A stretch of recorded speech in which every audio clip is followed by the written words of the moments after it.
Kiran, I'm very upset. What has triggered this off now? I realize I was sitting and doing this podcast, trying to write books, scripts. What are we doing with our lives? Why couldn't we be like this Pooja Khedkar, report disability, crack UPSC exam on some quota, and then make a killing I even by had misusing public office? I even had the disability until I did LASIK. I had like half-blind status, but I gave it up. But listen, what a story. How deep is the rot in the Indian IAS? And she knows how to game it because her parents have been there. Her parents are both bureaucrats. UPSC exam, general category, you're allowed to take it 6 times. Yeah. And if you are an OBC, then? 9 attempts. And if you have a disability quota, then? Disability, 9 attempts. Physically handicapped belonging to general and OBC have 9 attempts.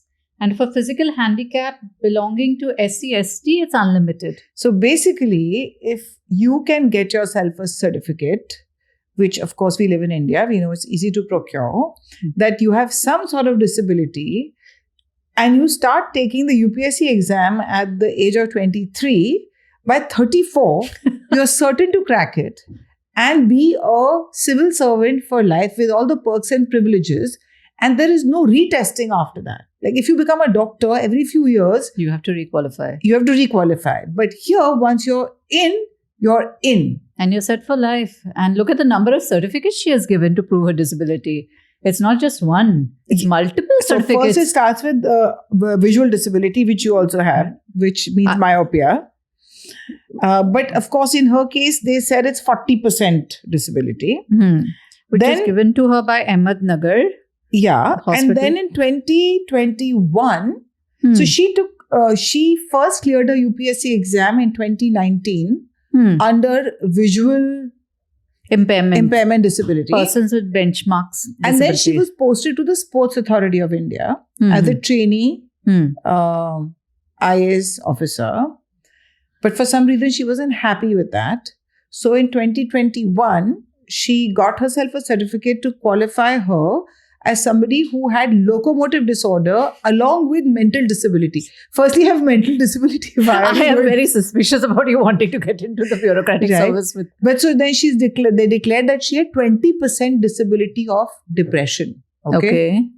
And then misuse of public office, which is in her genes because her father Has already had some corruption cases against him. and the mother held a gun to some villagers as a land grabber. And has just been Is held. the mother also an ex-civil servant? Yes. Okay, so apparently. she comes from the stock of the rot runs deep, but it's also genetically passed on. And to think that Sardar Patel said that the bureaucracy was going to be the steel frame of India. The steel frame of India is rotting. If this is what is. It is, I wanted to quote this Subbarao, who's written a book. So this is our ex-RBI Governor D. Subbarao, former IAS officer naturally. And he writes in his book that 25% IAS officers are corrupt, incompetent or inefficient. The middle 50% who are not that corrupt are complacent. So basically only 25%, that means, are effectively working honestly and trying to bring about a change and do service as public servants. Whereas people like Pooja, even as a trainee, look at her level of entitlement. Can you just take us through all her demands? Her demands were for a red beacon for a car, a Audi private car. car. A private Audi car, which was not owned by her, which was owned by some company. An office with all the furniture she wanted changed. She, as a trainee, Wanted a cabin to herself. a cabin for herself, stuff for herself. And she also apparently called up a high-ranking police official to get a case of somebody who was accused there was of. an incarcerated relative of hers in Okay. Mumbai.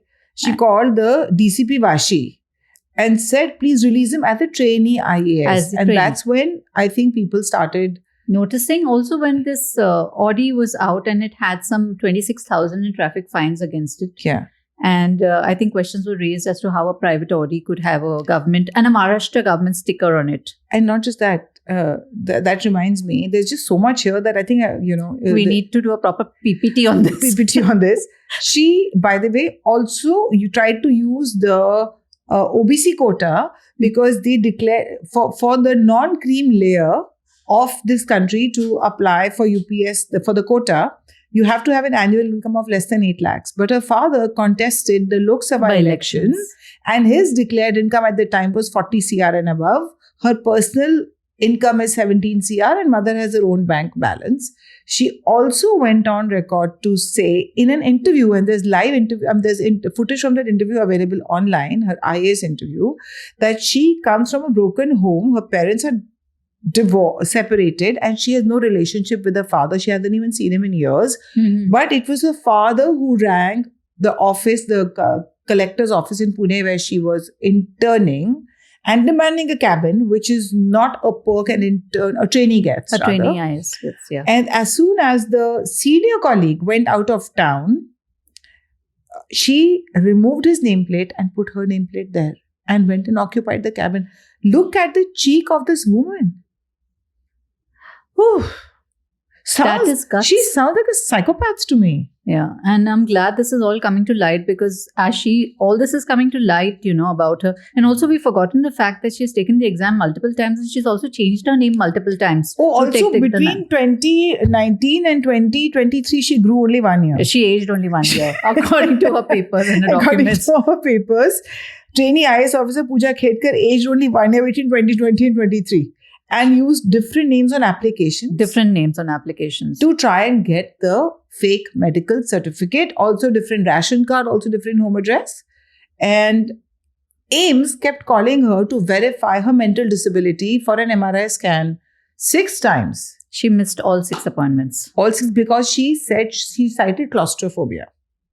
And finally, she went to a private nursing home or clinic in Pune and did her MRI scan. I don't know how her claustrophobia went away over there. So maybe claustrophobia is geographically specific for That's her. True, In Pune, she gets it. She doesn't have claustrophobia. In Delhi, she has claustrophobia. And her father was suspended twice because he was, when he was in service, he asked for a bribe to supply water and to resume the electrical connection of some sort of a factory or industry there, some company.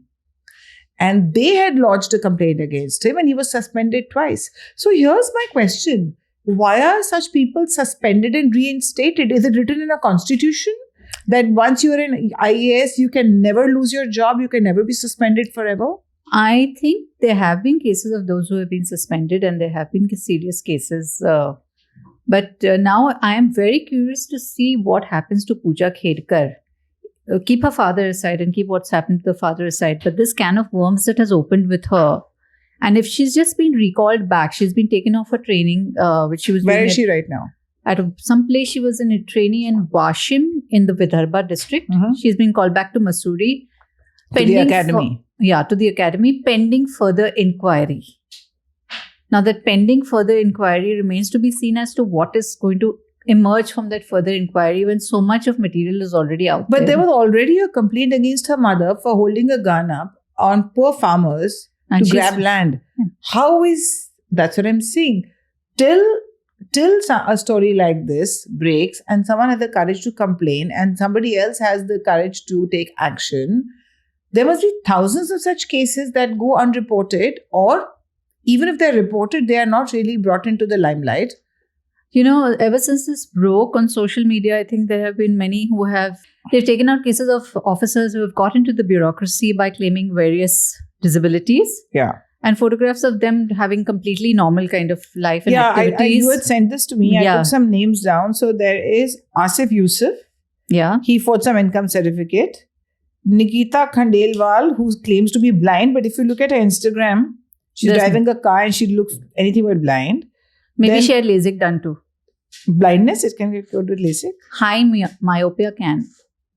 Okay, fair enough. So, I'm giving Anu a benefit. Beniwal, dad is an IPS, but she says she comes from economic backward class. Maybe they're separated also, like Pooja Khedkar. Yeah. I'm giving everybody benefit of doubt. Yeah, too much benefit you're giving. Can you just hold off on some benefit? Abhishek Singh, who posts his gym pictures and he's done some cameos in some films also. Lovely. I don't know on duty or off duty, had the locomotive disability. Then there's Priyanshu Khati. He is some sort of a bodybuilder, but he has some serious orthopedic disability. Okay. And I also read the story of Rinku Dugga and her husband a few years ago. They had emptied the Delhi stadium to walk their dog. To walk that dog. Yes. They threw kids who were playing cricket and football or whatever out of there, and spectators who were sitting in the and stands. some athletes who were training for an upcoming meet. Yeah. Which got me annoyed. Yeah. So now they haven't used a disability quota, but they've just shown typical Entitlement. IAS level entitlement. And Kiran, I'll tell you, as an army daughter, this is what upsets me. Just 2 days ago, some officers and jawans have died again in Kashmir. You know of that. 2 weeks before that, that young officer, newly married officer, had passed away. So the thing is that they are both working for the country, allegedly. But one is risking his life on the line. And the other is just becoming a fat cat. When I watched 12th Fail. One will get suspended in a heartbeat and lose his job forever. At the slightest of, you get court-martialed in the army. Yeah. And the other has 9 lives. I'm taking the cat metaphor too far. Fat cat, 9 lives. But you know what I'm getting at. Yeah, and when you look One has more power. You look at any collector, any commissioner, you look at anybody in the IAS, they wield a lot more power than Fauji's, unless you become army chief. Yeah. Or GOC. But even then, just look at the whole... But the rank is different. Tenor. No? If you have to compare the bureaucrats with the chief and the other senior ranks in the army. You can't compare them to a... Why not to a colonel? Why not to a brigadier? Yeah, you can compare them to a colonel and brigadier. I'm not comparing them to soldiers. Jawans. Yeah, you no, can't. I'm not. But I'm saying enough officers die. Officers die. Live away from families, suffer, die.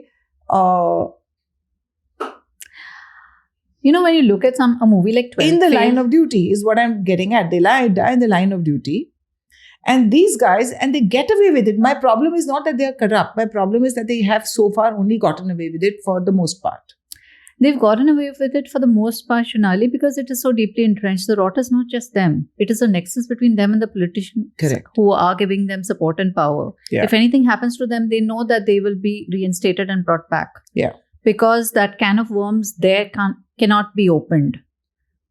Do you think it happens in isolation? Do you think this corruption happens only through them? No. It is an entire cobweb. But I'll also tell you, there's a very, very dear friend of ours, family friend, and he's a senior bureaucrat. He's held a lot of senior positions in UP and Uttarakhand.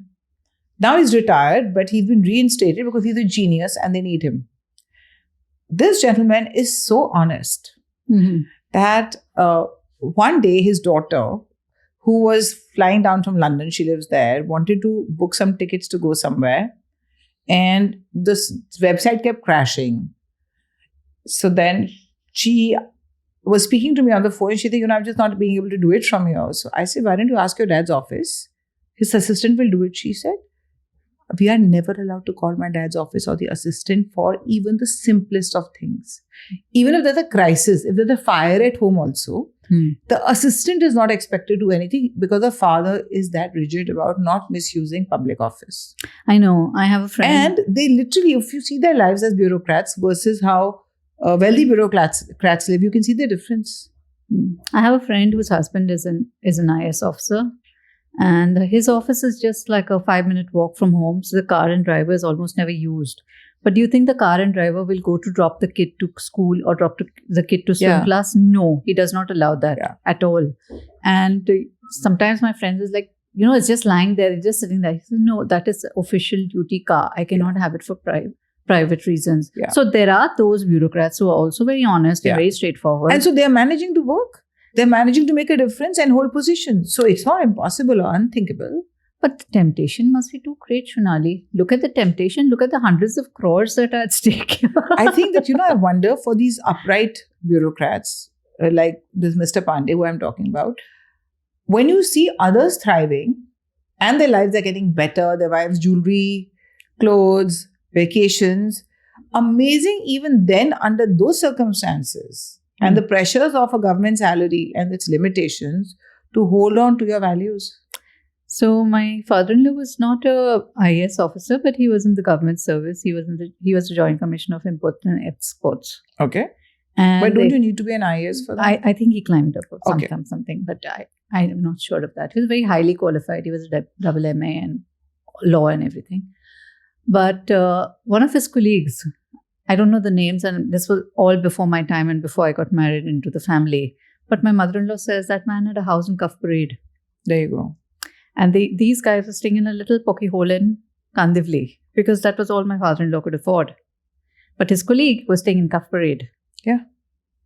And the wedding of the child, I believe, was on such a lavish scale that my mother-in-law says we had never seen anything like that back in the day. Kiran, but this is what I'm saying. There are bureaucrats in Delhi who have Chhatarpur sprawling farmhouses with Raza, Hussain, Burman art hanging on their walls. Mm. And that is not possible on a bureaucrat's salary. And these are not, this is not some guesswork that I'm doing. These are people whose houses one has heard of. Mhm. So where does the bureaucrat officially legitimately justify this kind of an income? They don't justify it. It just is. But because there is no precedence or no recurring precedence of some punitive measures taken, of somebody permanently being suspended, this continues. People will just become more careful about hiding their sins. So I think there are some bureaucrats who have really been taken to task and suffered the consequences. I'm just going to read out a list of their names. Samir Bishnoi, Chhattisgarh cadre, 2009 batch, was arrested by the ED in a large-scale corruption case involving the collection of bribes for mining operations. Okay? Over a period of 16 months, more than 500 crores was collected as bribes. In a year, a little more than a year, 500 crores. Pooja Singhal, Jharkhand cadre, 2000 batch IS officer, arrested by ED in connection with a money laundering case. Are they still in jail? That I don't know. They were released on bail 1 month later. That I don't know. That's the whole thing. K. Rajesh, Gujarat cadre, 2011 batch, bribery case, dubious land deals, while serving as the collector of Sundar Nagar district. Neera Yadav, Uttar Pradesh, land scams, allotting land plots in posh localities to politicians and businessmen in exchange for large sums of money. 2 years in prison, sentenced to 2 years in prison, convicted. Babulal Agarwal, 500 crore assets during IT raids, including money in 446 Benami bank accounts and ownership of 16 shell companies used for Hawala transactions. What greed! T.O. Suraj, Kerala cadre, multiple controversies, undeclared properties worth 30 crores and cash of 20 lakh, assets included luxury flats in Cochin and Dubai. Amazing. IAS people owning flats in Dubai. But it's the same with the politicians. That's the thing. So they are just aspiring. I mean, like you said, that politicians one expects corruption from. But not from the bureaucracy. Now listen to this chap, Rakesh Bahadur, Uttar Pradesh cadre, 4,000 crore land scam in Noida. He was suspended in 2009. Then? Despite these allegations, what you're saying, he was reinstated and appointed as chairman of the Noida Development Authority after a change in state government. This is it. So the upright guys get quickly transferred out. If the politician is not being able to work with an upright bureaucrat, then they can get transferred to some Mufassal to the town. boonies. Yeah. Okay. And if the guy is exactly Pliable. like this, pliable, if not just pliable, even like greedy and very more than just pliable, then he'll be reinserted after such a big scam. And then, once you have 4,000 crores in your bank account or your varied Benami accounts, you're set for life. Then even if you are suspended from service, You don't care. you're sorted. So I think suspension isn't enough. I think long-term incarceration is what is called for. But this is, listen, who is paying them? They're being paid from our money. It's what we pay in taxes. Absolutely. And it's This is the taxed money. This is our hard-earned money that is feeding these people and their families. That making them fat cats. again, we're back to cats. Yeah, I'm just saying that it infuriates me. It should infuriate everyone, not just you. Because, for too long this has been going on. And I think this is only the tip of the iceberg. The level of entitlement you see with some of them. I was at a Litfest a few years ago and it was organized. It was a government thing for the state the place it was happening in. And there were these IS bureaucrats who were in charge of the show. And who came to give their speeches and वगैरह. And my son at that time was, I think, quite young. He wasn't even in college at that point. He was taken aback at the amount of ji huzuri that was going on, that somebody is walking around, people are falling at the feet. The attitude with which they were talking to the people who were junior to them. He's saying, how can they talk so rudely to everyone? I said, because people take it, and they will take it because they are in charge. They're the IAS bureaucrats. Yeah. I'm sure not everyone is like that, but that was my first glimpse at the amount of power they have. And then I contrasted with what I saw in 12th fail. Yeah. The struggle that people have to get into the IPS and the IAS, from where all they come, the lives they come. Then I think, you go through all that and then you become that. You don't have to behave like a sahab even after that. You can still work with some humility. When you've come... I mean, I wish they would really understand what is the meaning of a servant, a public servant. Our vocabulary is all wrong. Even for governments, we say those in power. We should say those in service. Yeah. See, look what happens in the Scandinavian countries. They're actually public servants. There was a wonderful... And there's so much accountability there. And there is no standing to show or pomp. There's no standing to attention with them. When the Prime Minister of Denmark, or I forget which Scandinavian country, was leaving office, he quietly got onto a cycle and cycled home. Correct. Here there will be a retinue of 20 cars. Yeah. I don't know. I think there should be tribunals, and these people should be tried. And then there should be we should be able to track down who was doing where and for how long they were in prison. And I think the more the public demands, you've seen what happened. They were felling thousands of trees in Dehradun recently, and people were up in arms against that. Environmentalists, local population, those trees have been saved.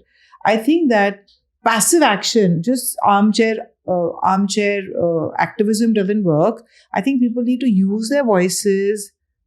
Okay, I guess in a situation like this, all you can do is talk about it, write to editors, tweet about it, put posts on Facebook. But I just think that change begins with that one person having the courage to stand up and say, look, enough is enough. This is wrong. This cannot continue.